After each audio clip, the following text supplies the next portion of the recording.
We are moving on to the next presentation on sample collection for dried blood spot for HIV-1 viral load testing. And we'll first see the overviews and objectives of this presentation. And the overview of the proposed activity, that HIV-1 viral load test is the preferred monitoring tool for PLHIV on ART. Plasma is the first sample of choice. However, dried blood spot or DBS is an alternative sample type.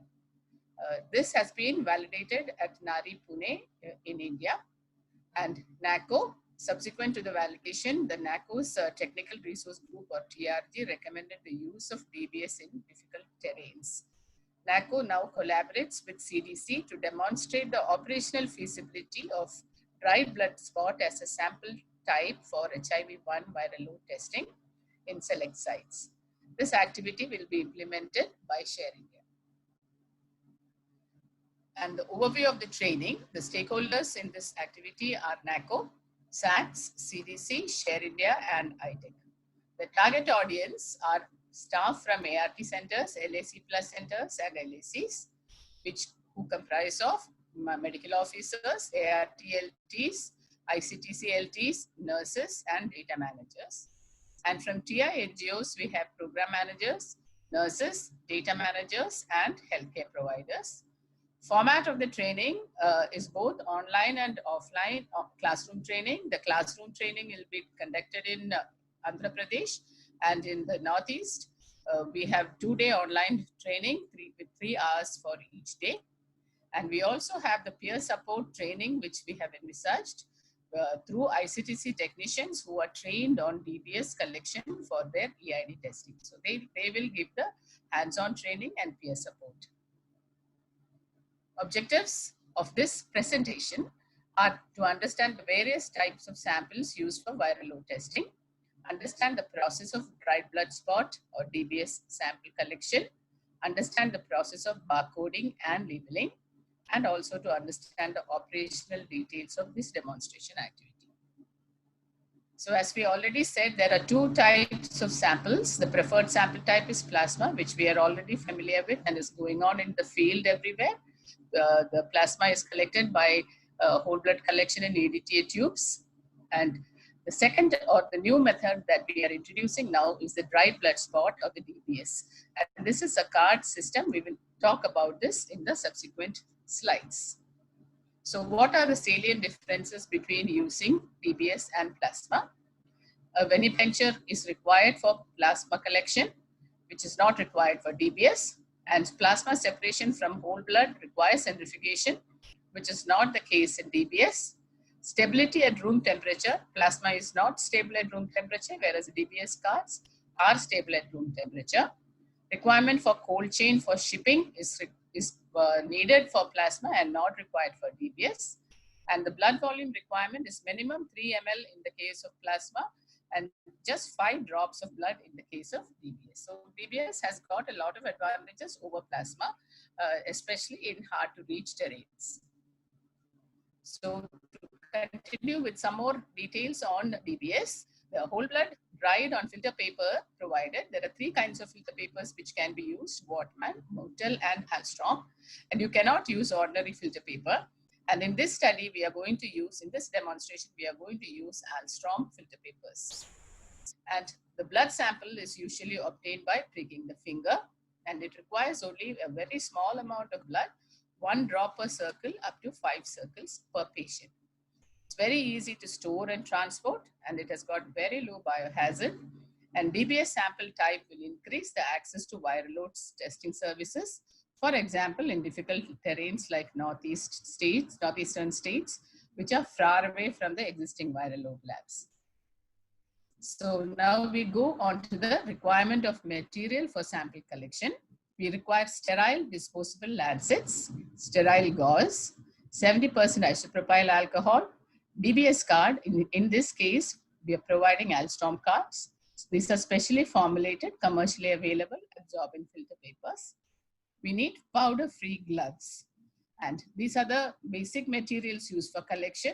And in addition, we need stationery like pen and marker pen or marker pen, registers, sample transportation logs, test requisition forms, pre-printed barcode labels, and additionally, we need facilities for sanitization like hand washing facilities and containers for disposal of biomedical waste. So we'll go through this in detail in the subsequent slides. So once again, to look at the requirements: sterile disposable lancet, gauzes, isopropyl alcohol, DBS cards, gloves, and the stationaries and the sanitization and biomedical waste disposal facilities. The responsibility of doing this activity, collection of samples, is with the ART laboratory technician in the ART centers. ICTC laboratory technician is responsible in the LACs. Nurses and trained health care providers will be responsible in the LAC plus and TINDOs. So all these are part of our training, and please see each person's responsibility. So now we'll go to the actual sample collection steps. Before you start the sample collection, you have to get prepared for the activity. Ensure you have all the necessary supplies in place. Look at the checklist that we have shown in the earlier slide. Make sure you have all the supplies in place. Wash hands before start and between each patient. Reassure the patient and explain the procedure thoroughly. Always follow recommendation for choosing the finger stick site. We will tell you the details of the finger stick site in the subsequent slides. And always wear powder-free gloves when handling and labeling. This is a very important point because glove powder is an inhibitor of PCR. And as you know, the test that we do with the dried blood spot is a molecular test, which is a PCR, and glove powder can be an inhibitor. So always wear powder-free gloves, these nitrile gloves are provided with the test kits, and you have to use them. And as we said earlier, wash your hands and change gloves in between each patient. Use a new DBS card for each patient. Don't bleed the patient, 2 patients onto 1 card. So 1 card per patient is required. And now we are going into one of the most important aspects of sample collection is your sample identification.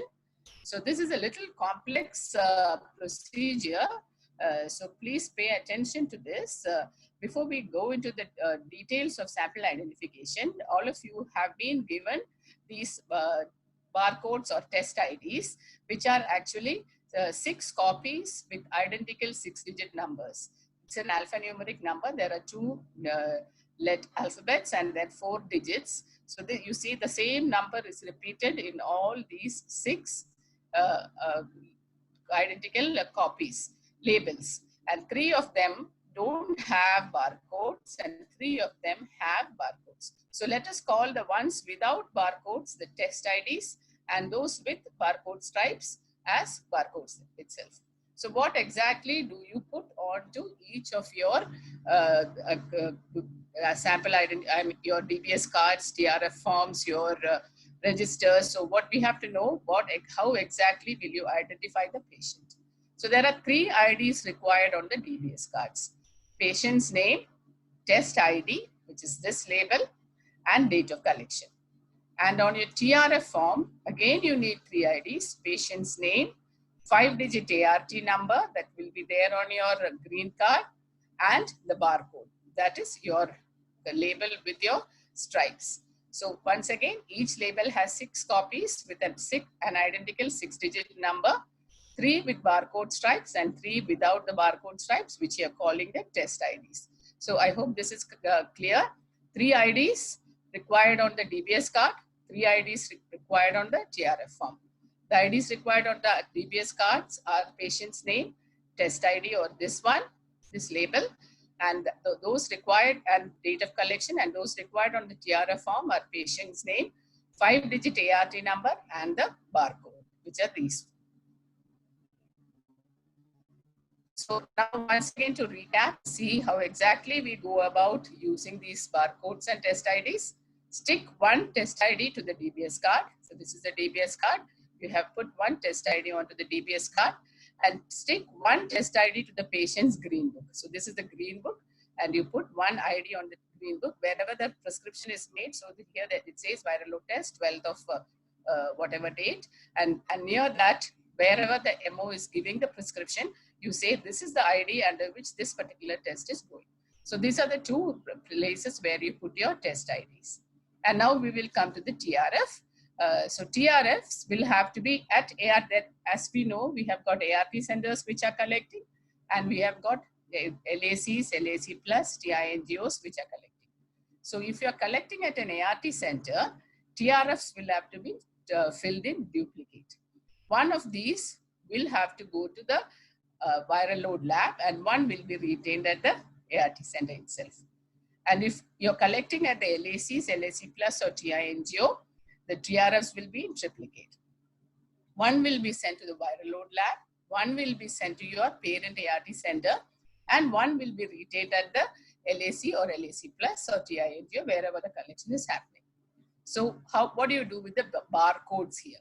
Attach the copy of barcode, one copy of the barcodes sent to on the TRFs sent to ART center and or the viral load lab, which means in the ART center, if you're collecting in the ART center, you are sending one of the TRFs out into the viral load lab. So you use one barcode.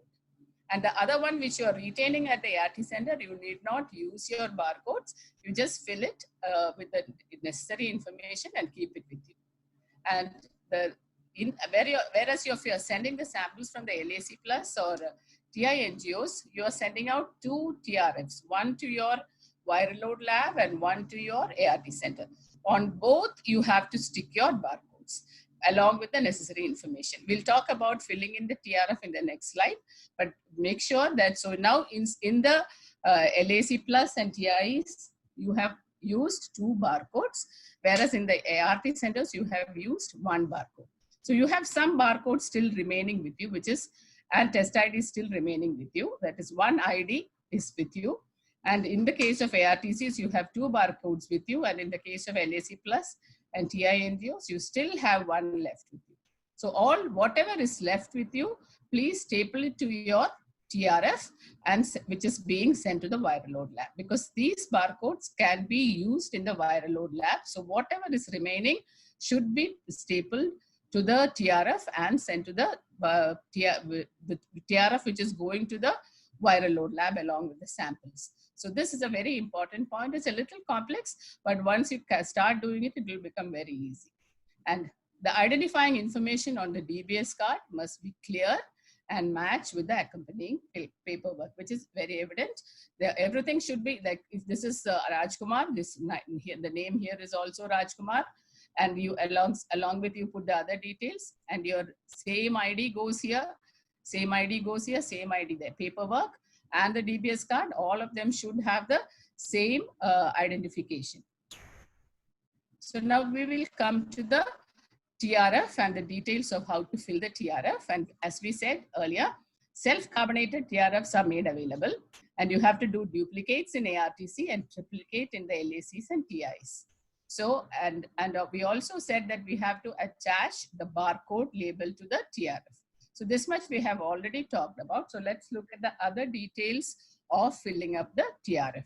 Here there are many boxes alongside the patient ID. You don't need to write all these things. You have to write the 5-digit patient ART number here. Very important, 5-digit ART number here. And the VL test number. The VL test number is that the patient is required, PLHIV is required to have one viral load test per year.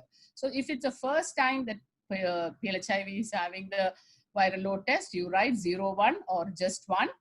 If it is your second test, you write 2, like that. So it goes up every time you have a viral load test, your number will keep increasing.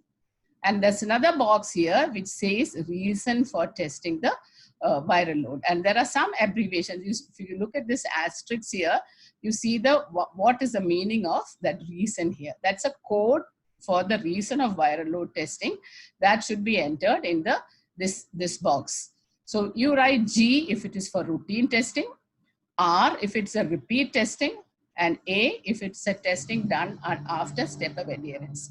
So this is how you fill these 8 boxes. The ART number, 5-digit ART number, 2 digits for your test number, 1 or 2 or 3 or 01, 02, 03, like that. Reason could be if it's a routine, you write G. If it's a repeat testing, for some reason, if suppose you had an invalid test in the first run, they may ask for a repeat test, in which case you write R.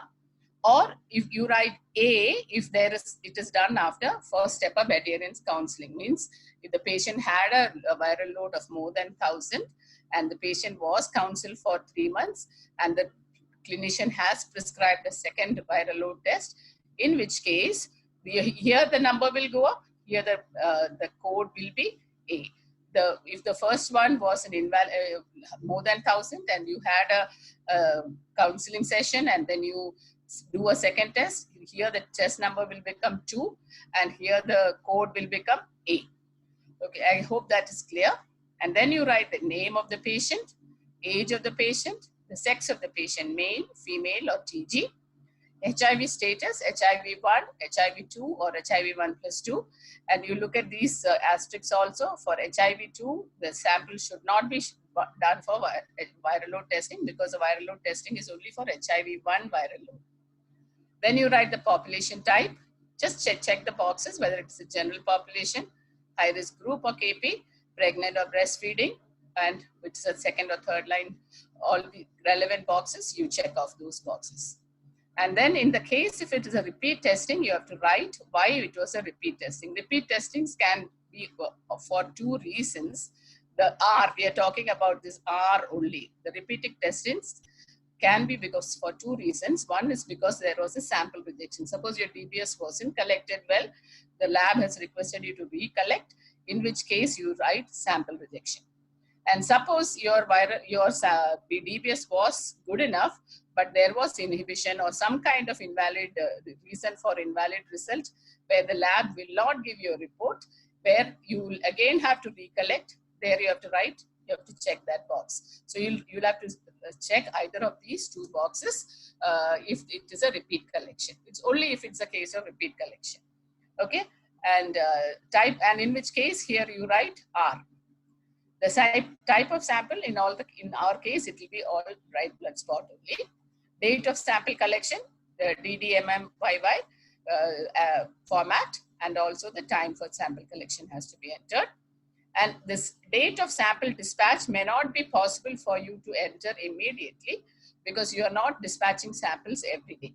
You're dispatching samples only twice in a week. So these columns, these boxes will remain unfilled till the day of dispatch of samples. And when you're dispatching the samples or posting the samples that day, please fill in these boxes also. And you can keep everything else ready, the clinician's name and signature. You can keep everything else ready, and just before dispatching, you can fill in these columns and dispatch the samples. So this is about filling of the TRF. And along with filling the TRF, you also have to upload the registers, update the registers. Whether it is in the ART center, you already have a register. And for the TI-HGOs and LACs and all, we have formatted another register. So in your ART center, you have this formatted register, which all of you are probably aware of. The most of the information here are directly whatever you're filling in your TRF. Patient's name, age, gender, population type, ART number, test number, and the reason for testing, G, T, R, and all those things. And then you have the date and time of sample collection. It's an evident thing. And one thing which is not available for us is the date of dispatch. So make sure that you write the date of dispatch in your remarks column. And then you have your the date your results was received. So we will be able to calculate a turnaround time from this and the data. And then also this here you write your actual reports, whether it is 1,000 copies or less than 839 copies. Whatever you get your number, you write here.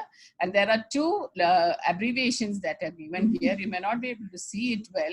It is IR for samples, RJ for sample rejection, and IR for invalid results. There are 2 abbreviations here, RJ for sample rejection and IR for invalid results. So if by any chance your sample has been rejected, so you have to say XYZ, name, age, vagara, etc. And then you have to write here invalid result, IR.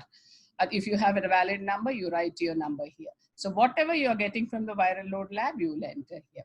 and the date for the next viral load test, which will be entered in your green book. Also, you need to write here according to NACO's format. And since you are in an ART center and you're aware of the CD4 counts, which are done simultaneously, you can write the CD4 count and the CD4 lab number and CD4 count and MO's decision whether to continue CD4 test or not. If the patient is virally suppressed and the CD4 count is more than 350, the CD4 counts can be stopped. So that's the discretion of the MO. So if that available, the information is available, you write here. And in this remarks column, you write two things: date of dispatch as well as the sample was DBS. Those 2 points should be very clearly demarcated here: dispatch date and the fact that the sample was DBS and not whole blood. So this is the case of the register in the ART centers. We'll move on to another register, which is now newly formatted for LACs, LAC plus and TI-NGOs. And so here again, patient's name, age, gender, population type, ART number, it's all the same information. Same date of collection, date of dispatch, date of result received, the result in copies per ml, or RJ if the sample was rejected, and IR if the result was invalid. If the sample was rejected, please write the reason for rejection. We'll talk about the reasons for rejection in our subsequent presentations. So whatever was the reason, you write it here. And if the result was more than 1,000, equal to more than 1,000 copies per ml, has the patient reached the ARTC for further management? Very important point. Please include that here. And remarks. So this is the register that you have to maintain in the viral load register at the LACs, LAC plus and TI-NGOs. We come to another important format that has to be filled alongside the TRF and the registers is your sample transportation log. This also will be provided to you. And so every consignment, every dispatch, whenever you are collecting a sample, say I'm collecting on the 1st of October, I have 3 samples. I write the name of the patient, sample ID that I have put in my DBS card, the 6-digit number, I'll write it here. I'll also write the ART number's 5-digit number and the date of collection. The date of collection is 1st October 2020. So I have 3 samples on 1st October. I keep this sample transportation log with me, and I collect on 2nd, and I collect on 3rd and 4th, and maybe on 5th, I'm going to post it and courier, post the entire thing. So up to whatever total number I am getting up to the time I am dispatching, I will write on this sample transportation log. So the details that you have to write is your PLHIV's name, ID of the sample ID, which is that 6-digit number, ART number, which is a 5-digit number, and the date of sample collection. So you write this and you have this ready, and this will also be given to you in self-carbonated form so that you can keep the copies with you. One copy will have to go to the viral load lab, and while one copy will have to go to the ART centers. If it is a collection is at an LAC plus or TI-NGO, which is below ARTC, you have to send one copy to the ART center for their information, and one copy will go along with your samples to the viral load lab. Okay, so that's along with the preparing of the DBS card and TRFs, also update the ARTs. Let us do a recap of labeling of the card. As we said earlier, you have to label the card with the name of the patient, date of collection, and attach the test ID, the one without the barcodes. So this here, the picture shows that it has filled circles, but this is not how we have to do. You have to first label the cards and then fill the circles. Okay. Okay, and we are ready with everything now. We have got the DBS card and we have got everything. The card, these should ideally have been blank. We have to label it before you actually collect the sample. So we have everything ready. Just assume these are all not filled in yet. So we are going to now attach your labels. You take one of your barcodes and stick it to the TRF, which is going to the ART center. You take another of your barcodes and stick it to the TRF, which is going to the viral load lab. You take one of your sample IDs and you stick it to the DBS card. And now you have got one barcode and 2 IDs left with you. You take it and you attach it to the TRF, which is going to the viral load lab. You don't have to pin it here. You can pin it wherever it is. But it is just for the graphics sake that we have shown it as pinning it at the bottom. So that the final message is that whatever TRFs, whatever barcodes or labels are left with you, you attach it to the TRF, which is going to the viral load lab. Okay. And make sure whenever you are doing all these things, your barcodes should not bend, because once the barcodes are bent, they will be rendered useless. So make sure the barcodes are not bent and they are all kept with the integrity of the barcodes are maintained. And even when you're pinning and all these things, make sure that barcodes are not bent. So that's about the labeling, a sample identification part. I hope that is clear. If you are not clear, please go back to the video and check it again. And now we'll come to the actual sample collection procedure.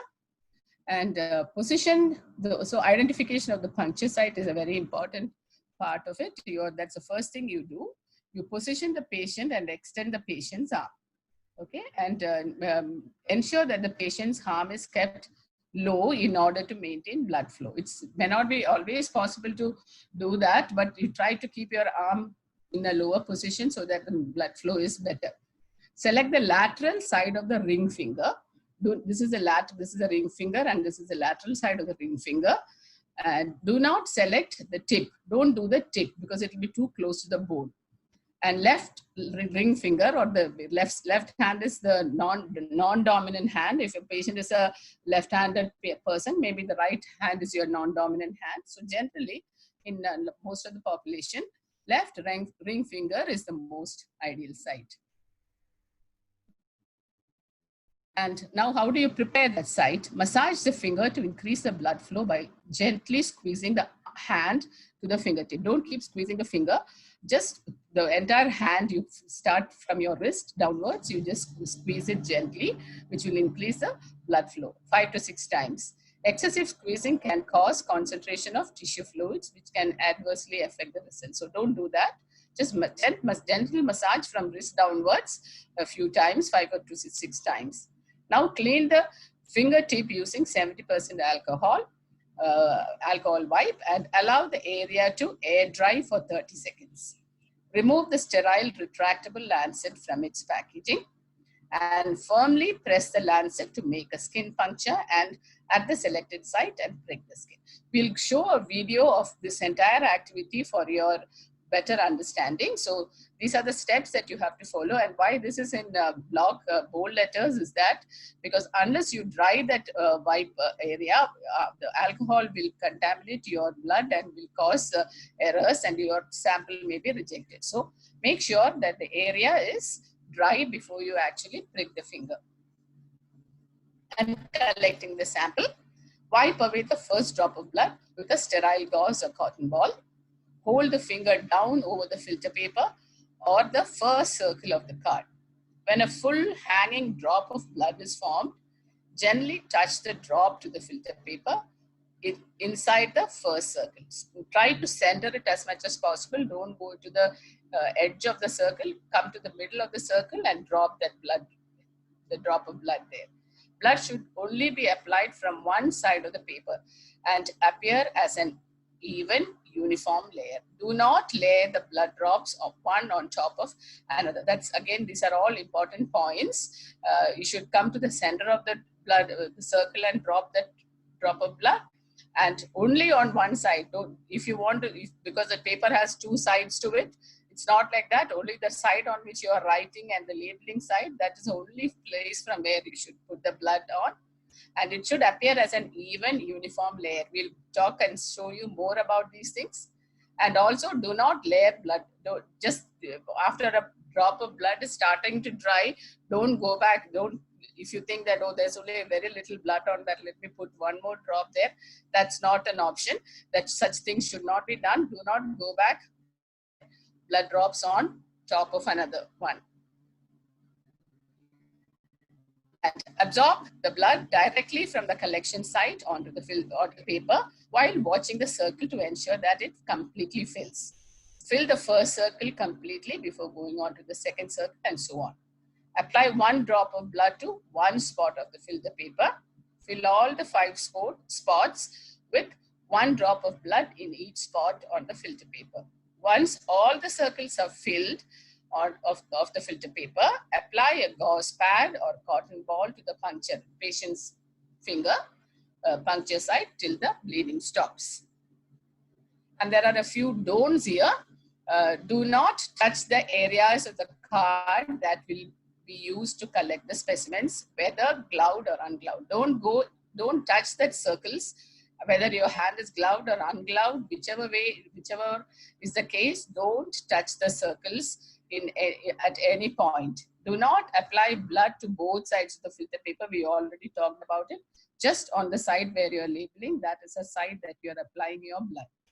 Do not apply blood more than once in the same circle. We already said that. Don't go back, and if you feel there's a little less in that one, let's have one more drop sitting with me, let me fill that. No, that's not an option. Do not apply blood from more than one patient on the same card. 1 card per patient. Okay, not more than not less than 1 card per patient, and all the 5 circles of 1 patient per card. Do not press the filter paper against the puncture site. Just if the drop is too small, don't think that let me go and put that finger onto the card and try to get some more blood out of it. Don't do that. Do not milk the finger. We already talked about it. Too much of pressure can increase the tissue fluid, and that can damage your test. So that is about sample collection. And the last part of this presentation is the operational plan. So the linkage plans, collection sites and testing. These are from Andhra Pradesh, we have 5 districts represented and 5 ART centers and below ART centers, LACs and TIs. These are the 5 sites. All these places will be sending their samples to Guntur Medical College. In the Northeast, we have 2 ART centers, 2 districts from Mizoram, Lunglai and Champai. And Champai is not collecting the samples. The samples are coming from CADP, Geneseret and Kodnak. And Lunglai is an ART center which is collecting the samples. And in Nagaland, we have Tuensang ART center and Noklak ART center LAC, which is connected to Tuensang, and we have Dimapur ART center. So these are the sites that are involved in this activity.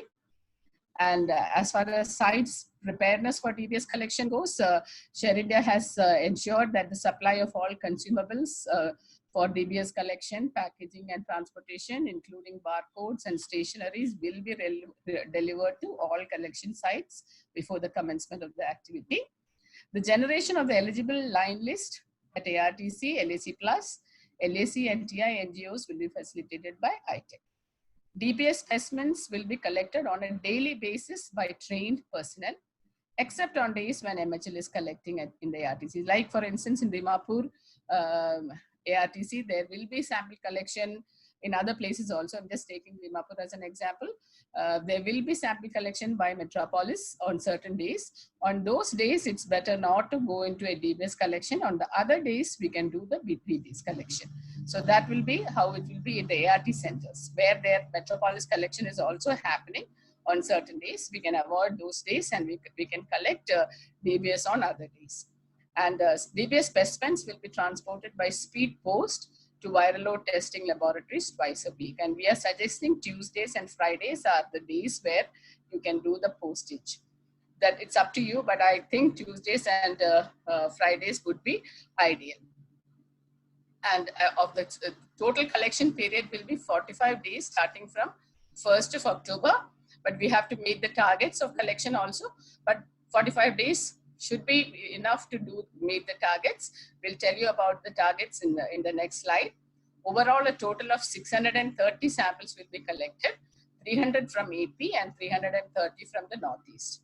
And approximately 80% of the samples will be collected from ART centers, and approximately 20% of the samples will be collected from LACs and TI NGOs. And DBS collection in the ARTCs will not be done on days when MHL is collecting, as we said, or we already said that. And so this is the plan for the collection sites in Andhra Pradesh. So we have ART Center Gudivada to collect 80 samples, Amalapuram 80, Rajamandri will collect 30 samples, IDH, this is also an LAC, this is also Rajamandri Rampa Chodavaram LAC will collect 30 samples, Amravati LAC will collect 30 samples, Tenali ARTC will collect 80 samples. So overall it is 300 samples from Andhra Pradesh, 2 of which are LACs collecting 30 samples and 3 of which are ART centers collecting 80 samples each. And coming to the Northeast, we have in Mizoram, Lunglai, ART center will collect 80 samples. Champai will collect from the 3 TI NGOs, 20 samples each. So 60 plus 80, 140 samples from Mizoram.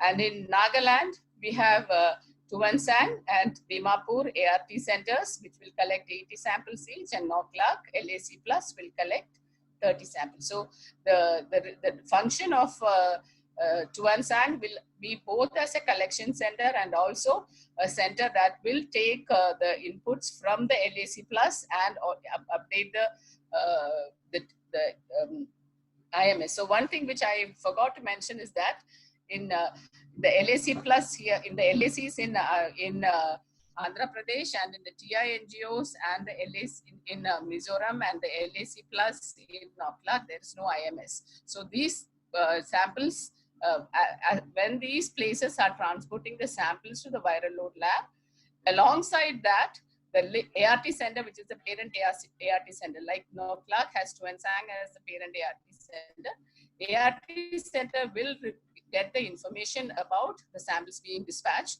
and the IMS updation will have to be done at the ART centers. Same here in the case of Andhra Pradesh, the parent ART center will have to do the updation of the IMS. So we'll talk about these in subsequent presentations and just briefly touching upon that. And so that's about this presentation. Thank you very much.